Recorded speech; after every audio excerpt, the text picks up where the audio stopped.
우리의 아버지 하나님, 주님 말씀하실 때 들을 수 있는 귀를 주십시오. 예수님 이름으로 기도합니다.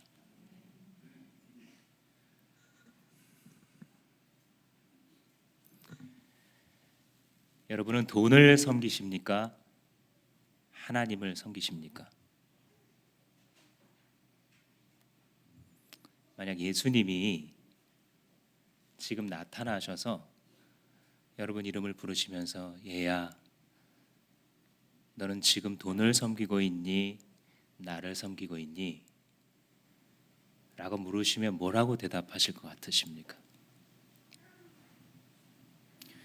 몇 해 전부터 경제적 자유 이런 말이 유행했습니다. 살아가다 보니까 남의 돈 받아서 월급쟁이 생활한다는 게 아무리 잘 모아봤자 10년, 20년 모아도 2, 3억인데 그걸로 언제 집 사고 교육시키고 하겠냐. 맨날 전월세 전전긍긍하고 가족이랑 외식 한번 해야 되는데 메뉴판 보고 눈치 봐야 되고 가고 싶은 데 있는데 마음껏 못 가고 고민하고 이거 너무너무 답답하다. 그러니까 돈을 좀 충분히 불려 놓으면 그 뒤로는 자유롭게 살 수 있지 않냐라고 하는 이 개념이 사람들한테 매우 세련되게 들렸고 경제적 자유를 추구한다라고 하는 각종 강연과 책들과 미디어는 본물 터지듯 지난 몇 년간 터져 나왔죠. 그래서 많은 사람들의 꿈이 빨리 이 돈이 돌아가고 수입이 들어오는 머신을 만들어 놓고 조기 은퇴한 다음 세계 곳곳을 다니면서 좀 인간답게 살고 싶다라고 하는 그런 꿈을 갖게 됐죠. 근데 여기서 문제는 충분히의 개념입니다. 충분히 벌어놓는다. 그 충분히가 매년 커지고 있거든요. 몇 년 전만 해도 이 정도가 충분히였는데 이제 주변을 보고 또 인플레도 일어나고 이런 것들을 보면 그 충분히의 기준이 계속 올라가고 있죠. 그런 바람 속에서 투자 붐이 일어났었고 원래 투자를 하던 사람들뿐만 아니라 전혀 투자하지 않았던 사람들까지 학생들까지 심지어 청소년들까지 주식이다, 코인이다, 부동산이다, 마지막 집 살기에다 하면서 다 같이 달려들었고 소수는 돈을 벌었지만 다수는 돈을 잃어버렸다라는 게 현재 통계죠. 그리고 그것은 통계로만 남지 않고 바로 우리 자신과 우리 주변 가족, 친지, 친구들의 뼈를 깎는 눈물을 흘리는 고통으로 지금 나타나고 있는 중입니다.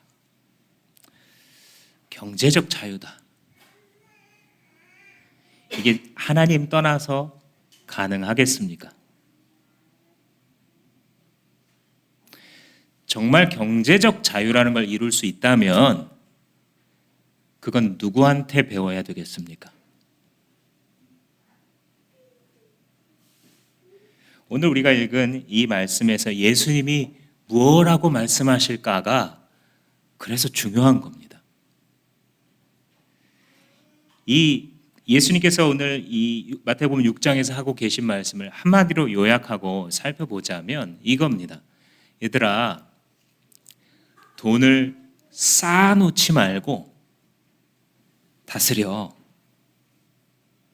이게 예수님 가르쳐 주시는 경제 원칙입니다. 한 구절씩 보면서 과연 그러한지 함께 묵상해 보도록 하겠습니다. 19절 상반절 말씀해 보시면 너희는 자기를 위하여 보물을 땅에다가 쌓아두지 말아라 이런 말을 해요. 그러니까 예수님께서 관찰하실 때 보니까 여기 너희는 자기에게 다가온 사람들이죠. 그 사람들이 지금 그렇게 살고 있는 거예요. 어떻게 해요? 이 땅에다가 나를 위한답시고 자꾸 돈을 쌓아놓고 싶어하는 거예요. 재물을. 가만 보면 사실 이렇게 사람들이 자꾸 우리로 말하자면 돈을 쌓아놓고 또 쌓아놓으려고 하는 이 심리는 두 가지 힘이 밀고 가요. 두려움과 소유욕, 이 두 가지가 그 욕망의 반로인데 두려움은 대비하려는 심리에서 비롯되는 것 같아요. 오늘을 먹다 보니까 내일도 죽지 않고 살아 있을 텐데 내일도 먹어야지. 그러다 보면 대비를 하게 되죠. 그건 나쁜 건 아닌 것 같아요. 하나님께서 우리의 삶을 살아갈 때 청지기로서 신실하게 살아가게 하셨으니까요. 근데 이제 문제는 뭐냐면 사람들이 자꾸 시각이 그러면 10년 뒤에는 10년 뒤에도 먹을 게 있어야지. 20년 뒤에도 있어야지. 50년 뒤에도 아마 살아있을 것 같은데 먹고 살 게 있어야지 하게 되죠. 그래서 처음에는 대비로 시작했다가 두려움으로 바뀌어요. 이게 되지 않으면 20년 뒤에 큰일 나겠구나. 주변에서 늙어서 돈 없어서 고생하는 식구나 친구 한 명만 봐도 와, 저렇게 서러운 거구나 싶어서 그 두려움이 우리로 하여금 이 땅에 자기를 위하여 땅에 쌓아놓고 싶게 만드는 원동력이 되죠. 또 하나는 소유욕이에요. 친구 장난감 빌려서 놀다가 갑자기 장난감을 갖는다라는 개념을 가지면 아이들의 눈빛이 달라집니다. 친구 거는 열심히 놀다가 시간이 되면 돌려주거든요. 근데 어느 날 네 거다 하고 딱 선물을 하면 그거를 막 망가뜨리든 부수건 침을 묻히건 상관없어요. 내 거예요. 이 맛.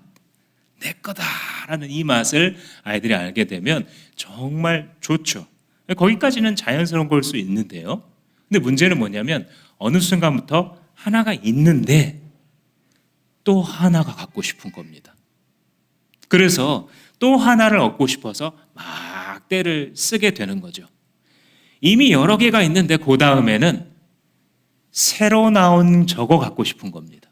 이미 충분히 있는데도 불구하고 새로 나온 저게 없어서 나는 재미가 없고 삶이 불행한 겁니다. 소유욕이 계속 확장되다 보면 그 다음에 인정 욕구로 넘어가요. 충분히 이미 가지고 있고 시즌마다 새 거를 가집니다. 새 옷을 사요. 새 차를 바꿔요. 그런데 친구들을 보니까 이 정도로 안 되겠는 거예요. 야, 너 나이가 몇 갠데 그런 거 입고 다녀? 이런 거 한번 들으면 야, 네 남편 무슨 일을 하는데 그런 백 메고 다녀? 이런 거 한번 들으면 그죠? 야, 남자가 그 나이 되도록 S클래스가 뭐야? 그 다음으로 넘어가야지. 이런 거 한번 들으면 그 다음부터 만족할 수 없게 되는 거예요. 인정 욕구에 의해서 사람들이 또 끌어가게 되고 이게 더 많아지면 이제 탐욕이 되죠. 자기가 왜 그런지도 모르겠는데 더 있어야 될 것 같은 거예요. 계속해서. 그래서 이 두려움과 소유욕이라는 것이 대부분의 사람들이 이 땅에서 끝도 모르고 자꾸 쌓아가게 하는 그런 욕구죠. 오늘날에도 이 두 가지 이미 우리에게 고스란히 작용하고 있죠. 그래서 우리는 내일이 어떨지 모른다는 그런 두려움 때문에 그리고 나도 내 것을 이 정도는 가지고 싶다라고 하는 그 욕구가 우리를 몰고 가는데 문제는 뭐냐면 그게 선한 열매를 맺을 수 없다는 거예요. 제가 오늘 설교를 준비하면서 그런 생각이 들었습니다. 오늘 이 말씀을 듣고 인생 변하는 사람이 한두 명 나오겠구나. 하나님 저도 압니다. 이렇게 말할 때에 설교 다 끝나고 예배 끝나고 돌아가면서 목사님 뭘 몰라. 다수가 그럴 것을 저도 알고 있습니다.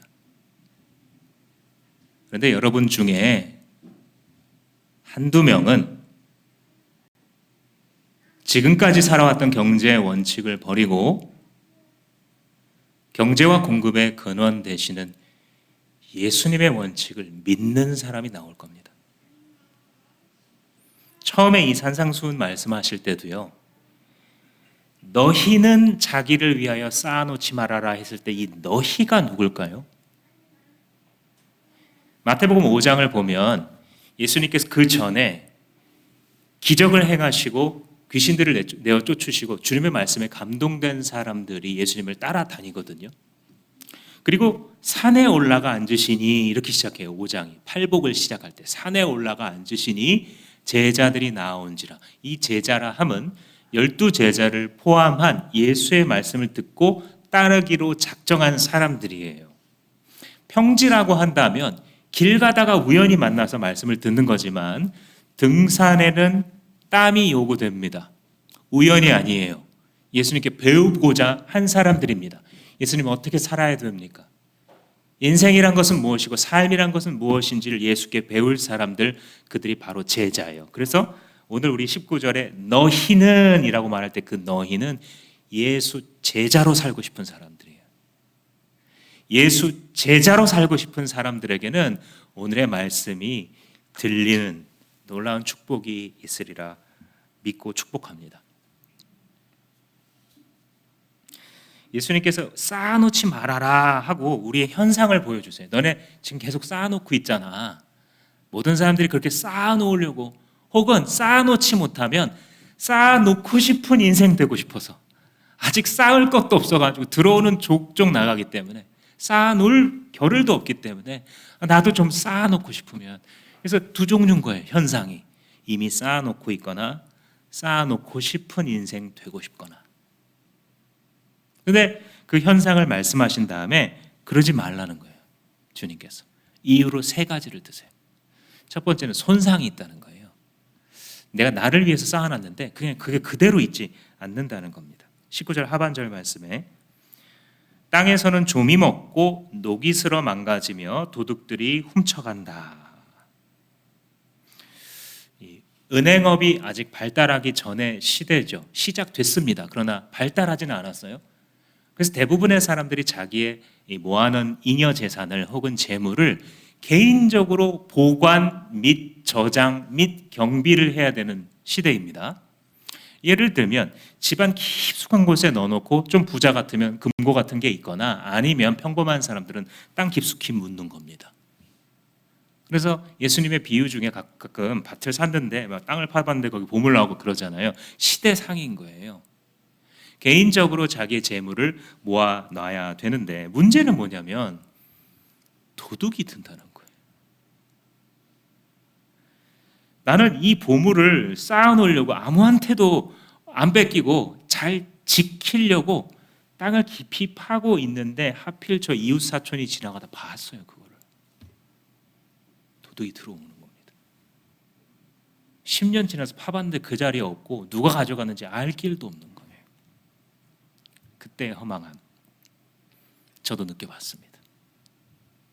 신혼 때 첫 아이를 가지고 저기 이제 박의주 목사님한테 무조건 배워야지 하고 뭐 묻고 따지지도 않고 그 샘물교회 앞에 하는 허름한 빌라로 무조건 이사 갔습니다. 살고 있는데 이제 빌라니까 경비가 좋지 않았어요. 2층 집인데 아이가 그 팔을 다치는 사고가 있어가지고 이제 몇 주를 병원을 다녔습니다. 근데 누군가 그걸 지켜보고 있었던 것 같아요. 왜냐하면 집을 비우는 시간이 되게 짧았거든요. 항상 아이를 보고 있고 병원을 한 2-3시간 비우는데 그 패턴을 누가 봤는지 딱 그 2시간 안에 들어와서 모든 걸 가져갔습니다. 물론 그때 수입이 몇십만 원밖에 안 되는 가정이었기 때문에 뭐 대단한 건 없습니다만, 그래도 신혼이기 때문에 시계, 결혼 반지, 그리고 제가 그때 신학대학원 3학년이었는데 3년 동안 공부했던 모든 레포트와 모든 설교 원고가 들어있는 노트북을 다 가져갔습니다. 그래서 이제 집에 와서 문을 여는데 문이 그냥 쓱 그냥 열리길래 이게 뭐지 싶었는데, 여는 순간 펼쳐진 광경은 모든 서랍이란 서랍은 다 나와 있어요. 모든 문이란 문은 다 열려 있고 그 상태에서 마음속에 진짜 소리가 들리더라고요. 털썩 하는 소리가 제 마음속에서 들리더라고요. 아, 이분이 다 가져가셨구나. 그래서 아내를 이렇게 이제 위로하면서, 저는 이제 속으로 사실 마음속으로 가장 아까운 건 자료였어요. 자료. 저기 내 시간과 인생이 들어가 있는데 백업의 개념이 없던 시절이었기 때문에 그러면서 이제 분노에 차서 기도했습니다. 하나님, 이걸 훔쳐간 놈이 그 노트북을 열어서 설교문을 읽어보고 회심하게 하옵소서. 너무너무 아끼는 거였어도 지킬 수 없더라고요. 그럼 도둑이 안 들도록 굉장히 잘 방비하면 되지 않겠느냐 싶은데 녹이 쓴다는 거예요. 이 당시에는 이 금화나 은화처럼 화폐 자체가 그냥 가치를 가지고 있는 이런 걸 썼잖아요. 그리고 보관하는 그 보물 같은 경우도 뭐 어떤 모양이 됐을지 장식이 됐을지 이런 것들이 녹이 슬거나 좀이 먹어버리는 거예요. 훔쳐가지 않더라도. 그래서 가치가 그대로 있지 않고 자꾸 떨어져 나가는 일이 이 세상에다가 쌓아놓으면 피할 수 없다라는 거죠. 오늘날에는 뭐 이런 일들이 좀 적겠죠. 저야 뭐 그런 경험이 있었지만 아파트 요즘 살면 실제로 도둑이 들어오기는 굉장히 어려워진 시대죠. 그렇지만 훔쳐가는 사람이 없는 건 또 아닙니다. 왜냐하면 반드시 문을 따고 들어와야만 훔치는 시대가 아니거든요. 이제 더 이상 개인의 정보를 빼내고 계좌 정보를 알아내기 시작하고 스미싱, 피싱, 로맨스 스캠 뭐 이런 식으로 해서 사람의 마음을 흔들어서 얼마든지 지금 또 빼가고 있는 도둑이 있죠. 사기가 아니더라도 갑자기 가족 건강이 나빠졌는데 대비가 안 돼 있다든지 재난이 일어나게 되면 뭉텅이에 이 재산이 나가거나 심지어 기둥이 흔들리죠. 좀이 슬지는 않아요. 우리가 가지고 있는 그 통장 잔고에 좀이 슬지는 않습니다. 근데 가만히 생각해 보면 내가 가지고 있는 게 분명했는데 그걸 가지고 좀 더 잘 돼 보려고 투자했는데 투자를 실패하잖아요. 좀 먹히는 거예요. 녹이 슬지는 않아요. 내가 가지고 있는 그 자산 포트폴리오에 녹이 스는 건 아닌데 분명히 가만히 가지고 있던 나의 자산인데 인플레이션이 일어나요. 값어치가 떨어지는 거예요. 시장상에 왔다 갔다 해가지고 막 반토막이 나요. 분명히 내 건데 그 값어치가 내려가거나 하는. 그래서 오늘날에도 예수님 말씀하시고자 했었던 도둑이 들고 좀이 먹고 녹이 스는 이 일은 지금도 일어난다. 왜냐하면 유한하기 때문에. 그러니까 이 세상의 경제 원칙으로 이 세상에 쌓아놓게 되면 그것은 결국은 그 유한함 때문에 보장될 수 없다. 그러니까 쌓지 말라는 거예요. 두 번째 이유는 만약에 어떤 사람이 도둑 들고 녹 쓸고 좀 먹는 일이 아예 안 일어나도록 정말 잘 지켰다 손 치더라도 이 짧은 생이 끝날 때 가져갈 수가 없어요. 그 피땀 흘린 거를 그 평생의 피와 땀과 사연과 나의 인생이 다 들어가 있는 그거를 단 하나도 가져갈 수 없어요. 사도 바울이 후배 사역자 디모데에게 충고하면서 디모데전서 6장에 우리가 세상에 아무것도 가져온 것이 없음에 또한 아무것도 가져가지 못하리라. 제가 한번 해외에 나가 3박 4일 일정인데 이 정도 돈을 쓰겠구나 싶어가지고 환전을 한 적이 있습니다. 그래서 꽤 큰 맘 먹고 이렇게 딱 환전을 했는데 문제가 뭐냐면 제 예상보다 1일차, 2일차의 지출이 너무 컸어요. 그래서 첫날 지나가면서 벌써 느낌이 딱 왔습니다. 이거 이상한데.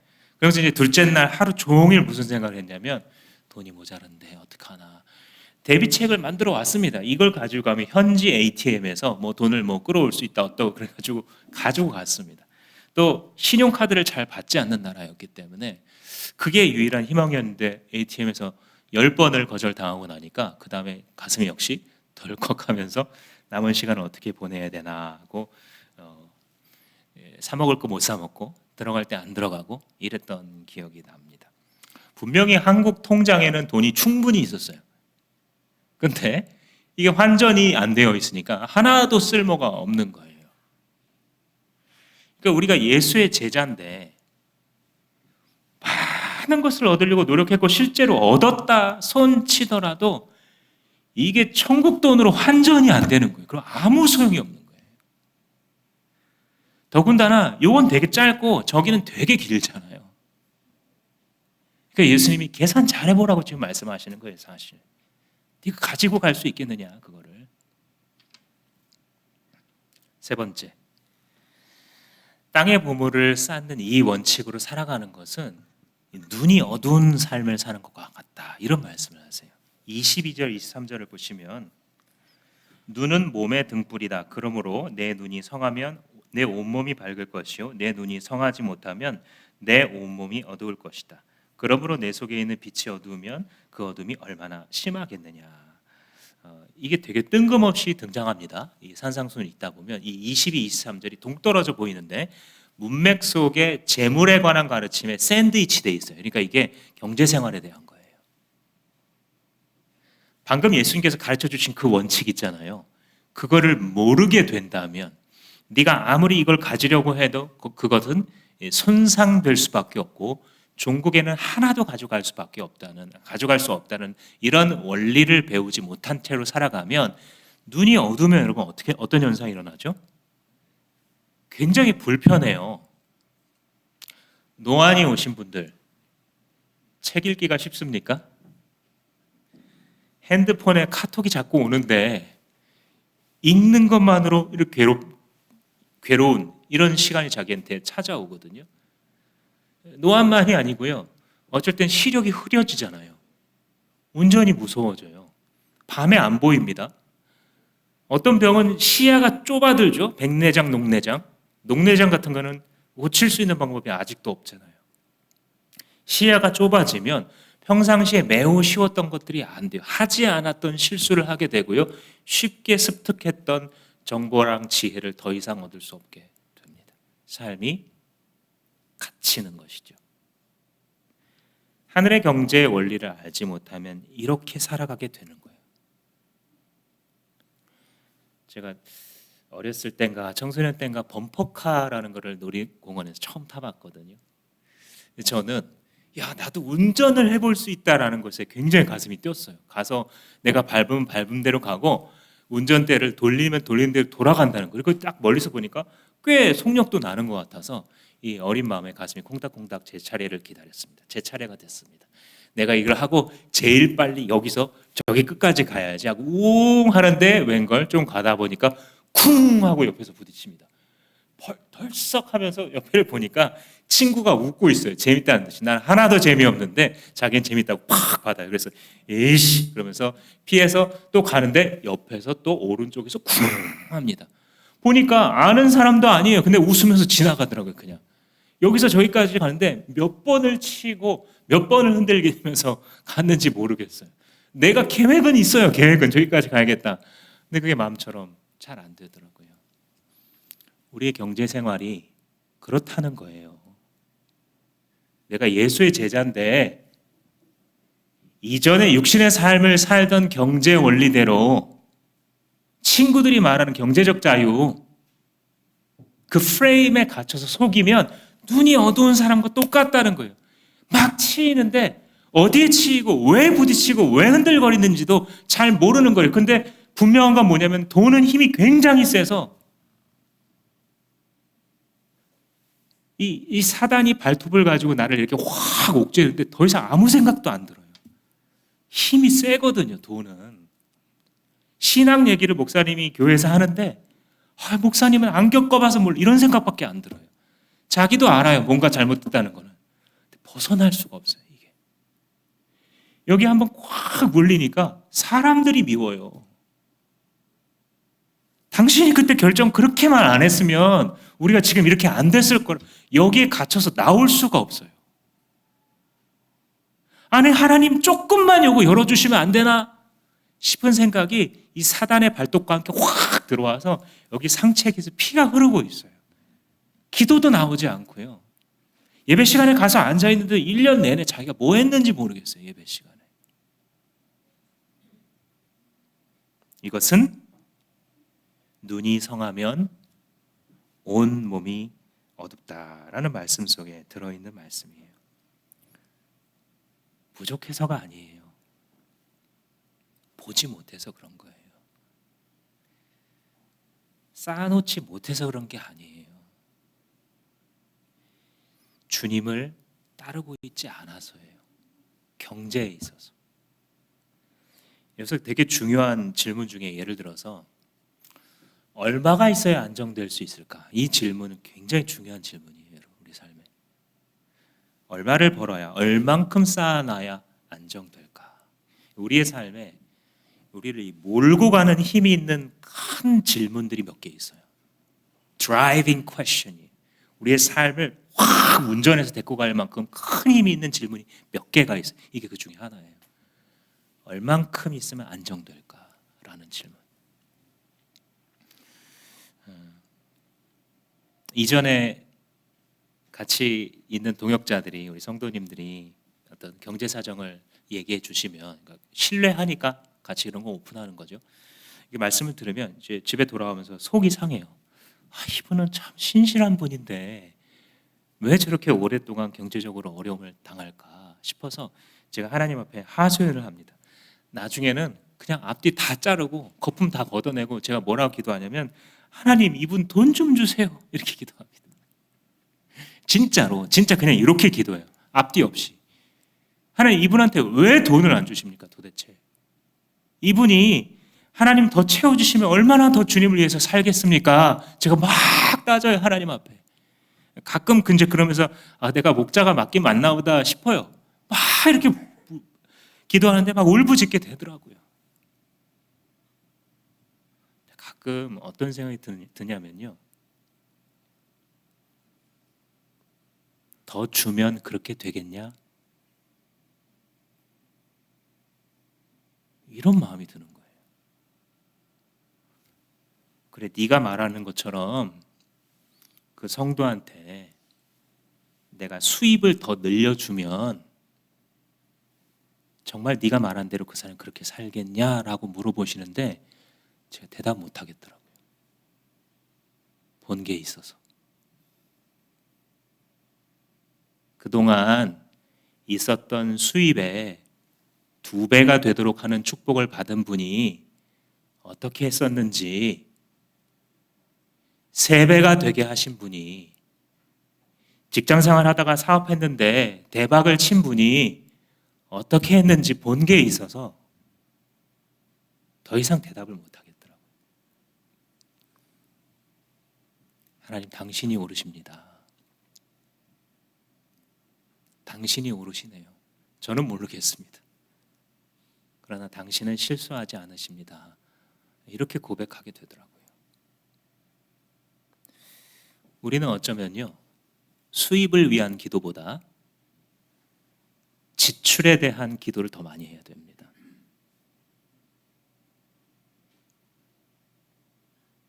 하나님께서 이미 주신 것들을 어떻게 관리하고 있는가?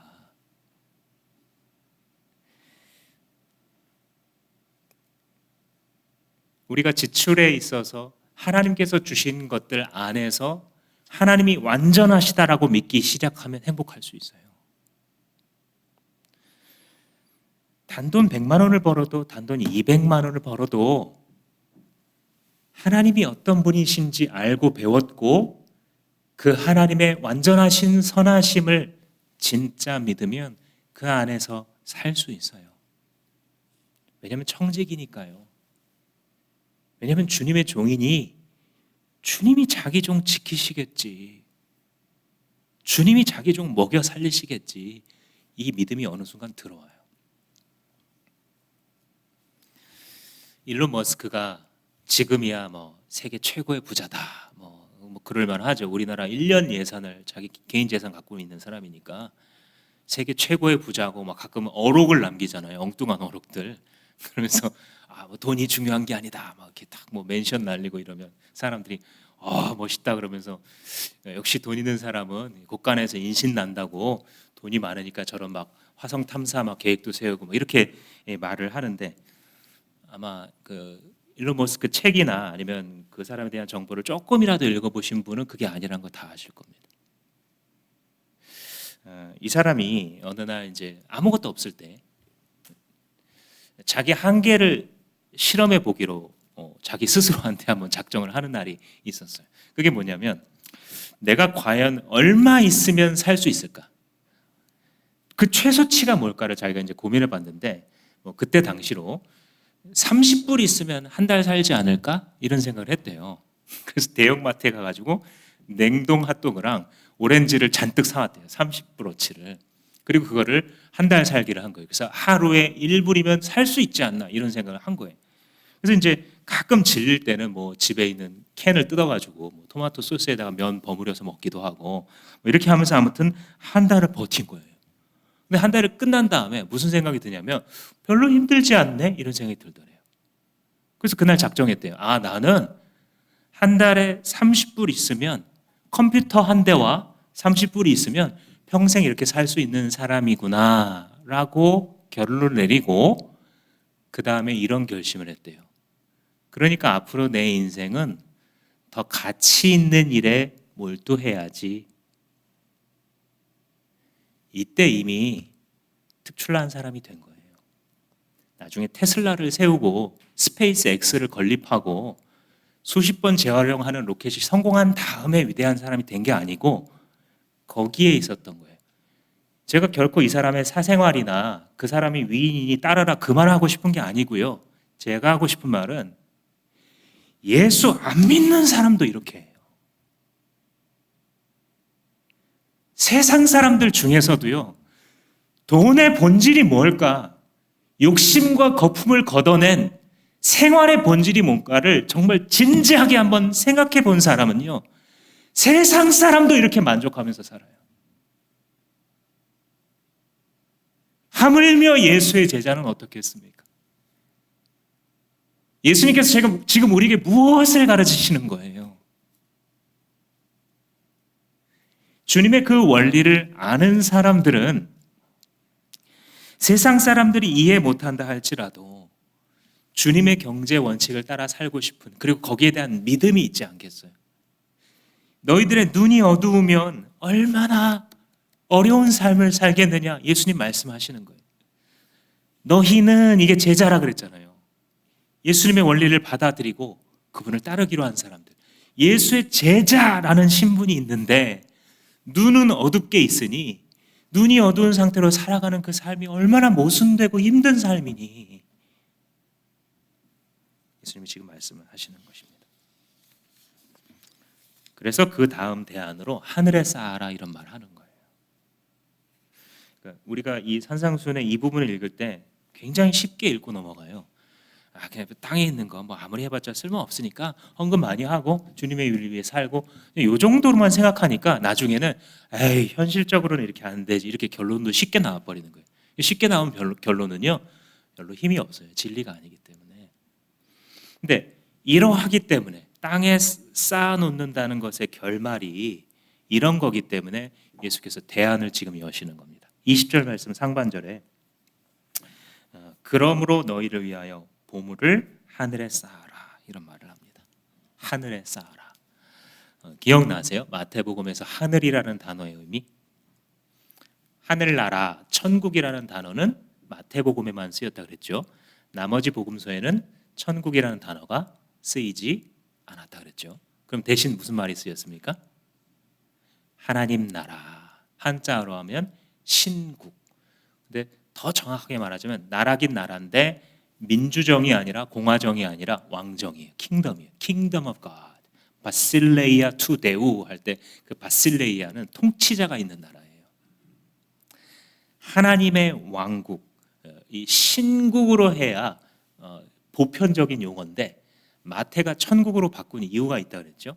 유대인들은 관습적으로 하나님 나라가 천상 어디인가 있다라고 생각하고 논의를 해왔기 때문에 마태가 천국, 하늘나라 하는 순간 그 관습 속에 담겨 있었던 그들의 신앙의 뿌리와 정신이 확 살아나는 긍정 효과가 있기 때문에 유대인을 대상으로 쓴 복음서인 마태복음에는 천국이라는 단어를 계속 쓰고 있는 거죠.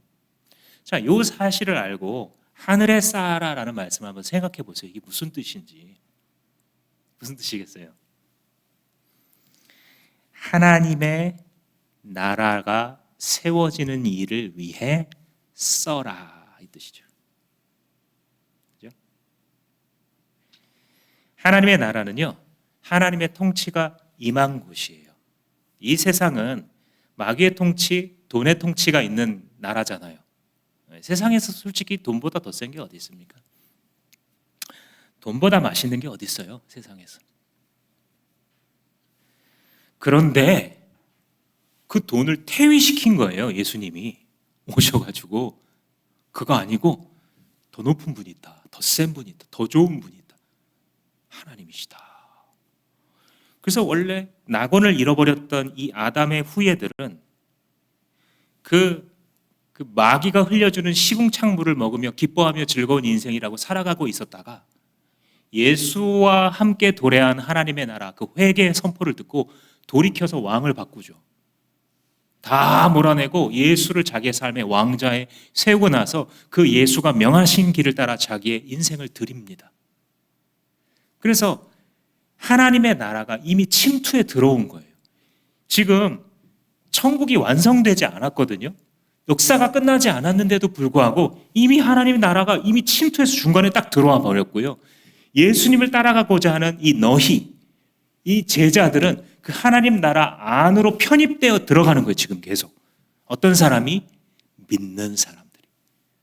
예수의 구세주 되심을 믿고 또한 그가 가르치시는 이런 원리들, 예를 들면 진짜 경제적 자유, 하나님께서 가르쳐 주시는 경제 원리, 그것으로 진입하는 사람들의 원칙이에요. 그래서 산상수훈이라는 것은 예수를 따르는 자들이 다 모여서 말할 때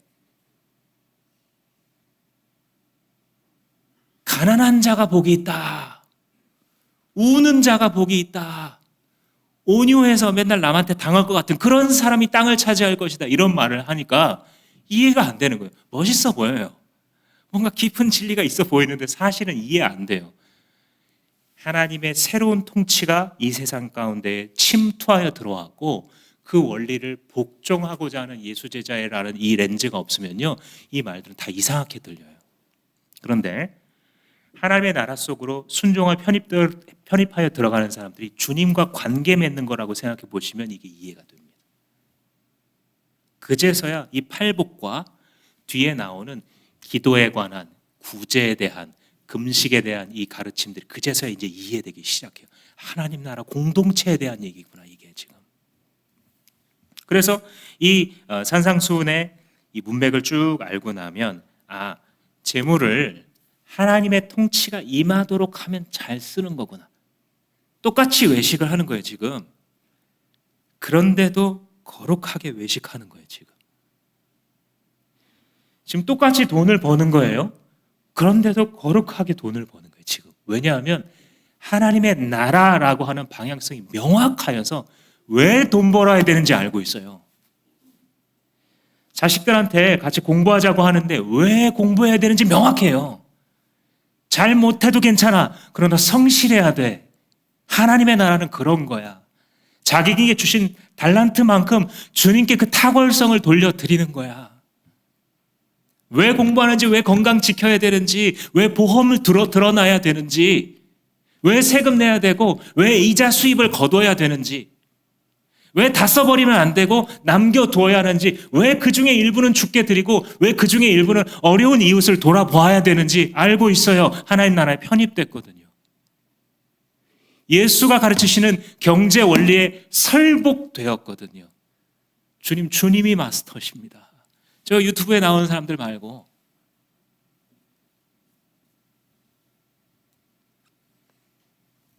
이렇게 하면 그게 보물쌓기라는 거예요. 하늘의 보물쌓기. 하나님 나라에 쌓기 시작하면 우리 안에 있는 아까 말한 driving question, 우리의 삶을 이끌어가는 그 질문이 역전돼요. 이전에는 어떻게 하면 내가 안정될까? 이 질문이잖아요. 이게 더 줄이면요, 내가 어떻게 될까의 질문이에요. 이게 우리를 몰아가는 거예요, 우리 인생을 결국은. 근데 이 질문이 어떻게 바뀌냐면 하나님이 무엇을 받으시는가, 이렇게 바뀌어요. 내가 어떻게 안정되는가, 내가 어떻게 되는가가 아니라 하나님이 무엇을 받으시는가, 내 경제 생활의 결과로서 하나님이 무엇을 받으시는가. 이걸 깨닫고 나니까 가끔 제가 밥 사주는 게 아깝지 않더라고요. 근데 오해는 하지 마세요. 저는 관대한 사람이 결코 아니에요. 아버지가 용돈을 주시면 형은 애저녁에 다 써요. 친구들과 함께 다 먹는 걸 너무 좋아요. 저는 고스란히 다 모아놓고 돼지 저금통에 다 넣어놓습니다. 탐욕스럽거든요. 내 것을 움켜쥐는 성향과 기질이에요. 좋고 나쁘고를 떠나서. 그런데 예수님을 따라가다 보니까 그런 시점을 주세요. 야, 너 그 10만 원 그거 뭐 하나 써? 그래, 뭐 있어도 그만, 없어도 그만. 뭐 있으면 뭐 맛있는 거 네 혼자 먹고 뭐 좋은 거 물품 하나 사겠지. 근데 없어도 되잖아. 근데 네가 이 사람들 밥 사줘봐. 어떤 일이 일어나나. 그렇군요. 외식을 하는데 거룩하고, 돈을 버는데 거룩하고, 자녀를 학교 보는데 거룩해요. 그러나 분수에 넘치지 않아요. 하나님이 나를 세우신 자리가 완전한 나의 자리니까요. 지금 나의 수입이 하나님의 실수가 아니니까요. 하나님은 선하시고 정확하시니까 오늘을 감사할 수 있으니까요. 친구들처럼 자식한테 못해주는 게 부끄럽지 않아요. 내 자식을 향하여 하나님 완전하시니까요. 나는 그걸 믿으니까요. 그 시간을 지내라고 하신 게 하나님이시니까요. 그 속에서 나의 지출을 통제하고 하나님 앞에서 정직하게 살기 시작하면 하나님 항상 잉여의 열매를 거두게 하시니까요. 그런 원칙으로 살아가는 게 고스란히 내 후대에게도 전수되니까요. 그래서 20절 하반절 말씀 보시면 그 결과가 이런 거죠. 거기에는 좀이 먹고 녹이 슬어서 망가지는 일도 없고 도둑들이 뚫고 들어와서 훔쳐가지도 못한다. 절대 못 손댄다. 네가 이렇게 살아가기 시작하면 세상이, 마귀가, 너의 욕심이 절대 그걸 녹슬게 하지 못할 거다. 가르쳐 주는 거예요. 하나님 나라를 위한 경제생활을 하게 되면 사기도, 투자 실패도, 인플레이션도 없어요. 이사야 선지자는 외치기를 여호와를 경외하는 것이 네 보물이다. 빼앗아갈 수 없어요. 21절 말씀을 보시면 핵심과도 같은 말씀을 하시죠. 21절을 함께 같이 읽을까요? 시작. 너의 보물이 있는 곳에 너의 마음도 있을 것이다. 우리식으로 바꾸면 돈 있는 곳에 마음 있다 이거죠. 마틴 루터가 사람들에게 필요한 회개는 세 가지이다. 가슴의 회개, 정신의 회개, 그리고 돈 지갑의 회개다. 오늘날의 사람들에게 필요한 것은 아직 하지 않은 회개, 즉 돈 지갑의 회개다. 500년 전의 말인데요. 지금 어떠세요? 지금도 아주 적확하죠. 우리가 믿음으로 산다라고 말을 해요. 어떤 집단이 멋진 가치를 표방해요. 그런데 아무리 그런 멋진 가치를 그 집단이 말하고 언어로서 그렇게 표현하더라도 회개 장부를 보면 진실이 드러나요. 우리가 크리스찬으로서 멋진 말을 하더라도요, 우리 신용카드 사용 기록 보면 우리의 신앙이 딱 드러나는 거예요. 거기에 돈은 우리의 마음의 발자국이니까요. 우리가 말하는 바가 아니고요, 그 발자국들이 우리가 어떤 신앙인인지 말해줍니다. 우리가 어디까지 회심했는지 말해줍니다. 내 돈이 하나님 나라를 위해서 쓰여지고 있는 것 같다. 기뻐하고 즐거워하십시오. 수입과 상관없이, 재정 상황과 상관없이. 결국 이 모든 것들은 종합하면서 생각해 보시면 하나님과의 관계인 거예요. 그래서 앞에 기도를 할 때에 이렇게 외식하지 말고 하나님 앞에 은밀하게 해라. 구제를 할 때에 나팔 불면서 구제하지 말고 하나님 앞에 해라. 이렇게 기도와 금식과 자선에 대해서 계속 그렇게 가르치시는데 이걸 또 행위로 보면 별로 배울 게 없어요. 그러니까 크게 했다가 조용히 하는 이걸 말하는 게 아니고요. 핵심은 어디 있냐면 은밀한 중에 보시는 하나님께서 네게 갚으시리라. 이게 핵심인데 그게 뭐냐면 하나님과의 관계라는 거예요. 결국 그게. 금식을 하든 기도를 하든 어떤 선한 어떤 의로운 행동을 하든 간에 하나님과의 사이에서 하는 그게 산상수훈이고 하나님 나라의 새로운 법칙이라는 거예요. 지금까지는 너네들 이렇게 살아가서 사람들 앞에서 구제하고 사람들 앞에서 기도하고 사람들 앞에서 봉사하고 사람들이 알아주지 않으면 그냥 다 때려치고 그게 아니라 하나님과의 관계성 속에서 살아가는 것이 편입된 하나님 나라 백성들에게 주어진 새로운 헌법이요, 새로운 법률이요, 새로운 삶의 법칙이다라는 것이죠. 그래서 은밀한 중에 보시는 하나님과 함께 가라. 이 말씀을 순종함으로써 우리는 드디어 시선의 감옥에서 벗어나는 거예요. 따라서 우리는 하나님의 백성답게 살도록 마음의 중심을 하나님께 두는 것입니다. 지금까지는 어떻게 살아왔는지에 대해서 하나님 앞에 정직하게 인정해야 돼요. 하나님, 내가 하나님을 주인으로 두고 정말 살아왔습니까? 그렇지 않습니다. 라고 하는 것을 고백해야 됩니다. 마지막으로 24절 말씀입니다. 함께 읽겠습니다. 시작. 아무도 두 주인을 섬기지 못한다. 한쪽을 미워하고 다른 쪽을 사랑하거나 한쪽을 중히 여기고 다른 쪽을 업신여길 것이다. 너희는 하나님과 재물을 아울러 섬길 수 없다. 이 진짜 무서운 말씀인데요. 이 두 개가 둘 중에 하나만 가능하다는 거예요. 결코 동시에 안 된다는 거예요. 양립 불가능. 이게 뭐냐면 돈이 주인이 되는 사람은 하나님이 발에 밟혀 있어요. 근데 하나님이 주인이 되는 사람은 돈을 밟고 살아요. 이 차이를 빨리 깨닫는 게 경제적 자유의 핵심이에요. 생명의 삶 할 때 그래서 그걸 강조하는 거예요. 여러분, 돈을 쫓아가면서 살지 말고 돈이 쫓아오도록 살아가십시오. 근데 그렇게 쫓아오도록 하는 것은 하나님밖에 못합니다. 그러니까 돈을 벌지 말고 청빈하게 살아라. 저는 결코 그렇게 말하고 싶지 않아요. 예수님이 그렇게 말씀하시지 않았어요. 우리가 살아가게 되면 이 모든 것을 너희에게 더하시리라. 이게 예수님 말씀이거든요. 예수님을 하나님을 주인으로 모시고 그분이 하고자 하는 하나님의 의와 하나님의 나라. 그게 뭐냐면 하나님 하고 싶은 일이에요. 그게 결국 하나님 하고 싶은 일, 즉 영혼 구원하고 제자 삼고 주님의 천국 공동체, 교회, 목장 세우는 그걸 위해서 노력하고 운동하고 몸 관리하고 그렇게 살아가 보면 주님께서 더 하신다는 거예요. 이 사이클에 빨리 올라타야 돼요. 그렇게 살아가게 되면 우리가 새로운 경험을 하게 되는데 그 출발점이 저는 정직한 인정 같아요. 두 주인을 섬기지 못한다 그랬는데 사실 우리들 중 대부분은 돈이 주인이 맞거든요.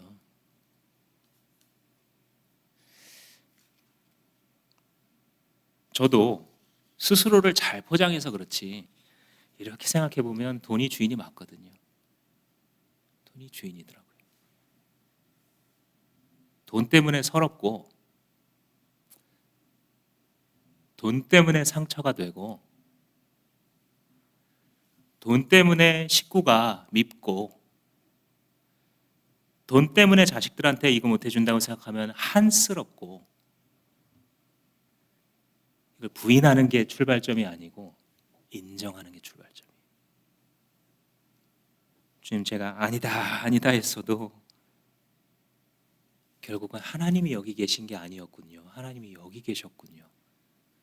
나는 이 둘 다 이렇게 이것도 중요하고 이것도 중요하다고 생각했는데 예수님이 아니라고 하시니까 주님, 내가 재물을 이끌림 당하는 자가 아니라 재물을 이끌고 가는 자가 되게 하옵소서. 이것을 배우시는 여러분 되셨으면 좋겠습니다. 한 분의 이야기를 소개하면서 마치고 기도했으면 좋겠습니다. 어떤 수포하시는 집사님을 제가 만나서 이야기한 적이 있습니다. 이분도 가정교회를 하시는 목자신데 VIP 시절 이야기를 해주시는 거예요. 슈퍼를 하는데 이분의 별명이 독사예요. 독사. 종업원들이 엄청 무서워하는. 일은 잘하시고 그러는데 이제 가족관계가 안 좋죠, 당연히. 그러다가 아내가 교회를 나가더래요. 근데 교회 나가가지고 잘못되면 어떡하나 싶었는데 조금 자기를 다르게 대하길래 뭐 나쁘진 않나 보다 하고 밀어줬대요. 자꾸 뭐 목장 모임 한다 그러면 집에 오기도 하면 하라고 자기가 밖에 있다 오기도 하고 어쩔 때는 자기가 조금 일찍 퇴근하고 오면 저기 끝날 때까지 차 안에서 1시간 동안 기다리고 하고. 근데 어느 날은 너무 추워서 못 기다리겠더래요. 그래서 화가 나가지고 왜 이렇게 안 끝나 가지고 이제 들어가서 자기 방문 닫고 들어가서 무슨 말 하나 이렇게 들어봤더니 이 사람들이 지금 술 마신 것도 아닌데 저런 순수한 얘기를 막 하고 있어서 좀 궁금증이 생겼대요. 그러다가 이제 뭐 같이 밥만 먹고 들어가시라고 해서 밥만 먹다가 또 밥 먹고 나니까 차 한잔 하면서 같이 이런 얘기 저런 얘기하다가 나 같은 평범한 사람들이네 이렇게 하고 그러다 예수님이 쑥 들어오신 거죠, 자기 마음속에. 근데 이제 예수님 믿고 나서 계속 이제 슈퍼를 하시는데 어느 날 그런 생각이 들더래요. 지금 저 점원이 나랑 같이 10년 동안 일했는데 최저시급에 해당하는 거 그거 10년 동안 일했는데 앞으로도 계속 그렇게 하는 게 맞을까? 이런 생각이 들더래요. 그래서 어떤 생각이 들었냐면 저 사람한테도 슈퍼를 하나 차려줘야겠다 이런 생각이 들더래요. 그래서 같이 있는 저만한테 야, 내가 앞으로 너 사장 만들어 줄 테니까 이렇게 하자. 근데 이제 처음에는 이렇게 해봤더니 금방 이 노하우가 없으니까 잘 안 되길래 멘토링을 한 거예요. 우리식으로 말하자면. 야, 고객 관리는 이렇게 해야 되고 진열은 이렇게 해야 되고 재정장부 투명하게 해야 되고 이런 걸 이제 가르쳐 준 거예요. 그래서 사장으로 해놓되 옆에서 계속 같이 있다가 혼자 할 줄 알게 되면 혼자 빠지는 거예요. 그래서 제가 지분이 그러면 어떻게 나누는 거냐고 물어봤더니 지분 같은 거 없다고, 걔가 사장이라고. 그래서 그 소유주냐고. 소유주래요. 근데 지금 집사님이 떼어준 거 아니냐고. 떼어준 거 맞대.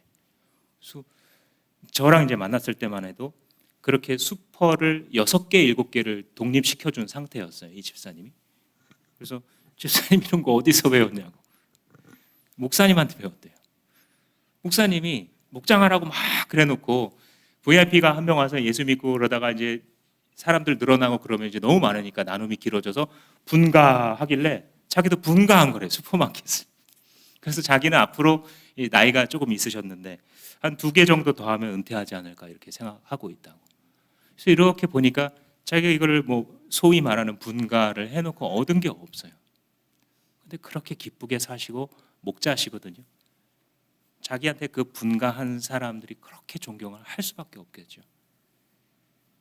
사장님인데 직원들이 그 목장에 출석해요. 이게 무슨 의미겠어요? 얼마나 불가능한 일이겠어요, 이 일이 사실. 이분을 만나면서 저는 너무 부끄럽더라고요. 충격을 받았어요. 저게 진짜 예수 믿는 사람이구나. 저게 세속의 성자구나. 저 슈퍼마켓 아저씨가. 예수님을 따라 예수님을 믿고 믿은 지 몇 년 안 됐는데 예수님이 하라는 대로 하는 사람은 저렇게 사는 거구나. 자기 분야에서 뭐 남들이 세상적으로 엄청 대단한 직업이라고 안 할지라도 하늘나라에서 유명한 사람이겠구나, 이 사람. 예수 그리스도께서 우리에게 우리의 인생을 맡기시고 우리에게 주신 달란트와 시간과 건강만큼 그것을 가지고 우리의 삶을 영위할 뿐만 아니라 그 영위 되는 방향이 하나님께 영광 돌리게 되는 그 삶, 그것이 바로 주님께서 우리를 초청하고 계신 새로운 경제적 자유의 삶입니다. 사랑하는 주마음교회 성도 여러분, 누구 믿고 어디 투자하시겠습니까? 실력 없는 자기 자신 계속 믿고 거기 투자하시겠습니까? 아니면 예수님께 투자하시겠습니까? 여러분들의 삶으로 응답하십시오. 기도하시겠습니다. 돈을 사랑함이 일만하게 뿌리가 되나니 이것을 탐내는 자들이 미혹을 받아 믿음에서 떠나 많은 근심으로 자기를 찔렀도다. 오직 너 하나님의 사람아 이것들을 피하고 경건과 믿음과 사랑과 인내와 온유를 따라 믿음의 선한 싸움을 싸우라. 영생을 취하라. 주님 말씀하셨사오니 아버지, 이제부터 지금까지처럼 이 세상의 경제생활과 하늘의 경제생활이 별개라고 생각했었던 착각을 버리고 그것이 하나임을 깨달아 예수 그리스도를 따르겠으니 주여 믿음으로 인쳐주시고 굳게 하옵소서. 예수님 이름으로 기도합니다. 아멘. 이 시간에 재직